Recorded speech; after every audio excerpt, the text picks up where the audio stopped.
Magandang araw po sa inyong lahat mga kababayan at welcome back dito po sa Pinas News Review. Ayan mga kababayan, ebidensya ilalabas ni Kong Leveste. Yari na, paalam na. Ito ang malaking pasabog ngayon. Ayan mga kababayan, patungkol po riyan ang ating aalamin at bibigyan ng reaksyon ngayong araw na ito. Pero bago po sana ang lahat mga kababayan, kung bago ka pa lang at di pa po nakapag-subscribe sa ating channel ay pa-subscribe naman po. At palike na rin po ng video ito. Maraming salamat po at eto na nga, simulan na po natin to.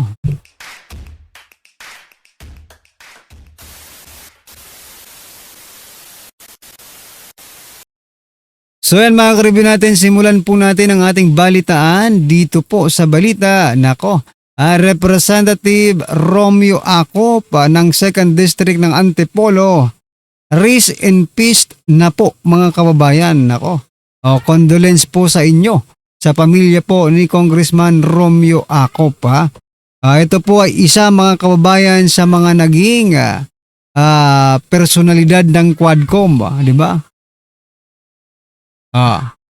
Ayan, mukhang nagkakatotoo na ha. Ito mga ka-review natin, mukhang nagkakatotoo na po ang birthday wish ni Cara David. Di ba? Ano po ba yung wish niya? Ang wish niya po kasi mamatay na po lahat ng mga corrupt. I'm not saying that Congressman Acop is corrupt, mga kabayan, but Congressman Acop mga ka-review natin is one of the congressmen who are involved. Okay? Sa flood control scandal.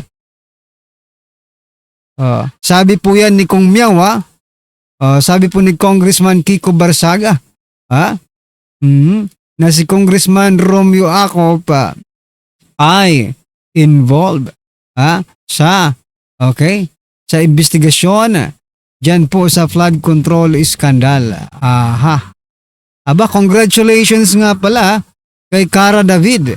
Mukhang nagkakatotoo po ang inyong ang inyong wish. 'Di ba? Siguro ko masaya ngayon si Cara David mga kababayan. Biro mo. Ano na 'to? For example, let's say pangalawa na po ito.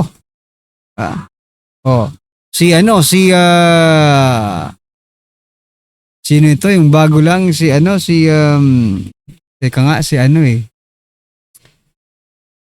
Cabral, ayun. Binabalita pa lang natin pero nakakalimutan natin agad yung mga personalidad na ito, no? Mga corrupt, mga kababayan, okay? Si Cabral, si Acop. Ang tanong dito, sino kaya ang susunod? Aray ko po. Antayin po natin yung mga mastermind. Sana yung mga mastermind para wala na, hindi na makagalaw itong mga galamay, no? Mga kababayan, yung mastermind sana ang magurugor. Pero anyway, condolence sa Acop family. Pero eto, pasadahan din po natin ang balitang ito. Okay. Ito po ang sabi ni Congressman or Representative Leandro Leveste ng 1st District po ng Batangas, no? Ayan. Ngayon po itong araw na ito, mga kababayan, mula po sa News 5, 11 minutes ago, mainit-init pa to mga kababayan, Sabi po dito ni Congressman Leveste, ex-DPWH Yusek Cabral gave me files of DPWH insertion of the whole country. Thanks to Secretary Vince, I will release them if he tells me to. Ayan mga kababayan, palapakan po natin. Nako, eto na ang pinakaantay nating lahat. Hindi nila mababayaran ang taong ito. Hindi nila mababayaran ang congressman na ito na si Representative Leandro Leveste. Mga kababayan, may prinsipyo po ang taong ito. Palakpakan po natin. Buti na lang at sa kanya ibinigay. Bago po pumanaw, okay? Si Yusek Cabral ay may binigay pala itong mga files, no? Dito kay Representative Leandro Leveste. Kaya naman pala, no? Itong si Congressman Leveste, no? ay very confident sa kanyang mga accusation dito po mga kababayan, no? Sa kanyang mga kasamahan dyan po sa House of Representatives. Diba? Sabi po dito, hawak ni Leveste ang files mula kay Cabral. Okay? Iuubaya na raw ni Batangas 1st District Representative Leandro Leveste kay DPW Secretary Dizon ang desisyon kung isa sa publiko niya ang umano'y files ng insertion sa ahensya ng buong bansa. Ayon kay Leveste, ibinigay umano sa kanya ni Cabral ang naturang files noong September 4. Matapos kausapin ni Dizon ang dating undersecretary sa telepono na ibigay ito kay Leveste. So, una na raw na ipinakita ni Congressman Leveste ang file sa Independent Commission for Infrastructure or ICI at Ombudsman nitong Nobyembre. The release of the files would have be wide-ranging consequences. The list proponent of flood control and other DPWH project from whole government. Not only congressmen and senators but also people from executive, aray ko po, including secretaries and undersecretaries outside DPWH as well as private individuals. Ayan. Executive Department, mga kaubayan, sangkot. Okay, ibig sabihin yung departamento po ni President Bongbong Marcos Jr. Kasi executive department yan eh. Yung departamento po ni President Bongbong Marcos Jr. ay involved. Ay hindi na po nakakapagtaka ito. Hindi na po ito nakakapagtaka kasi ganun din naman po ang sinabi ni Representative Saldico, di ba? That the mastermind yung magpinsan. So ano pang ini-expect natin? Di kasama nga sila dyan, mga kaubayan. No? Pero hindi ko pa rin masabi, no, kung bakit ba kung nag-suicide man po si Yusek Cabral, bakit niya pa kailangan gawin yun? Nandyan naman po.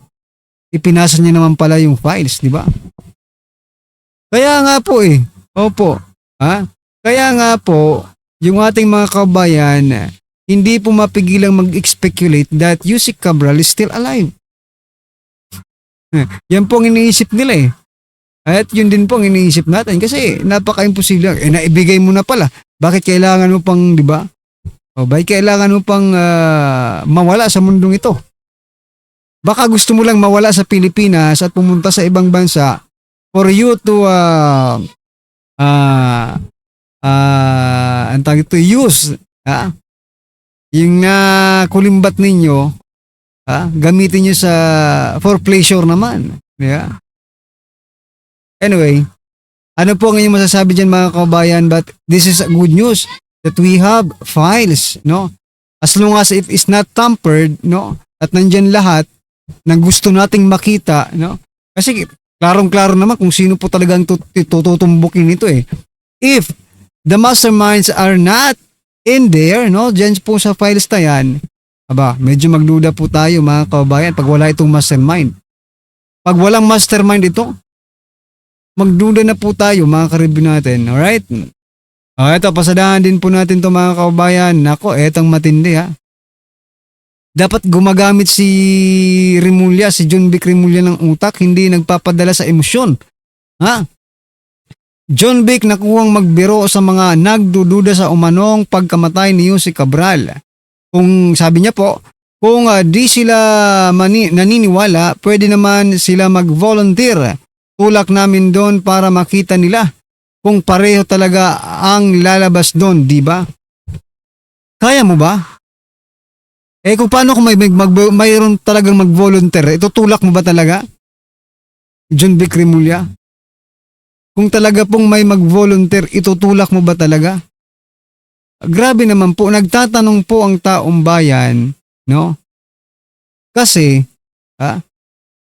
hindi naman kasi ganun ka instantly maniniwala ang taong bayan that magpapakamatay po siya, di ba? We need solid evidence. Yun po ang kailangan namin, hindi yung itutulak mo kami sa bangin para lang ma-experience din namin or masabi namin totoo nga ito. We need evidence. Mag-ano ka naman, mag-provide ka ng evidence, data, anything that can prove, no? Hindi po yung ganitong klaseng para namang hindi kayo opisyal ng gobyerno. Ano ba ito? Usapang kalye lang ito? Di ba? Tapos tatakbo ka pang presidente, sabi ng kapatid mo, tapos ganyan ang mga reasoning mo. Di ba? Walang mag-i-invest sa Pilipinas kung ganyan ang mga rason ninyo. Di ba? Mga kaubayan, gumamit naman po kayo ng kaunting nako po. What the peoples are trying to get from you, di ba? Evidence, data, any supporting justification dyan po sa pagkamatay na yan. Hindi yung sasabihin mo, ikaw, dahil ayaw mong maniwala, halika dito, tutulak kita. Para namang, diba? Kayo na lang, kung anong may sasabi nyo dito kay John Vic Remulla, mga kaubayan. Grabe. Parang si John Vic Remulla, nahawa na rin kay President Bongbong Marcos Jr. Hindi nga lang utal-utal magsalita ito. Pero kung magsasalita ito ng utal-utal, ay nako, paras na po sila. Diba? Anyway, ito mga karibu natin, pasadahan po natin ang videong ito. Ito po mga kabayan, Question ng isang dating palace official ang iba't ibang ahensya ng gobyerno kung bakit hinayaang mamatay si resigned Public Works and Undersecretary Cabral, no? Ito, pakinggan po natin ito mga kababayan, no? At bigyan po natin ng reaksyon. Kunisyon na isang dating palace official ang iba't ibang ahensya ng gobyerno kung bakit hinayaang mamatay si resigned Public Works Undersecretary Maria Catalina Cabral na sinasabing maraming alam sa anomalya sa flood control. Si MJ Mudihar sa report.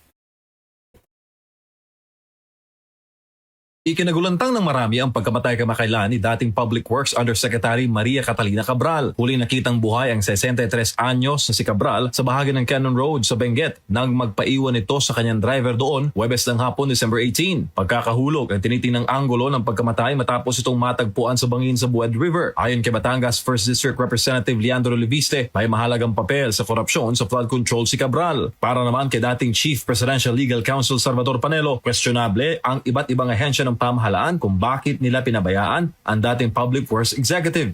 Nagtataka ako bakit itong Blue Ribbon Committee, itong Congressional Committee, itong ICI, di ba supposed to be alam na nila na napakalagang testigo ni si Cabral. Bakit hindi nila pinasailalim under police protective custody? Di ni Panelo, maaagapan sana ang pagkamatay ni Cabral kung binabantayan ito ng mga pulis. Maliban na lamang kung Pero pinabayaan nila Para bagang, kaya mo na, delikado tayong lahat dyan. Kaya mo na siyang mawala. Kaya hindi mo malaman kung suicide nga ba yun o pinatay. bilang dating Undersecretary for Planning and Public-Private Partnership o PPP, pinangangasiwaan ni Cabral ang pagpaplano at pagsasapinal ng lahat ng infrastructure programs ng DPWH, pati na ang joint projects ng gobyerno at ng pribadong sektor. Kasama na ang maanumalyang flood control projects, ang proponents nito, pati na ang budget insertions at ang mga nagsingit ng pondo ng gobyerno. Kaya sa mga natitirang testigo, giit ni Panelo, dapat may police protective custody ang lahat ng mga testigo. Hindi mo na dapat yan hahayaang sa kanilang paglalakad. Mag-isa sila. Kasi yung mga buhay niya, yung kalahating pa niya, nakabaon na sa hukay. So yan mga kaubayan, nako, pinabayaan naman pala ng gobyernong ito. No, kaya nagkaganito si Yusek Cabral mga kaubayan. Anyway, ano po ang inyong masasabi dito mga karibin natin? I-comment nyo na lang. Ayan, maraming salamat po.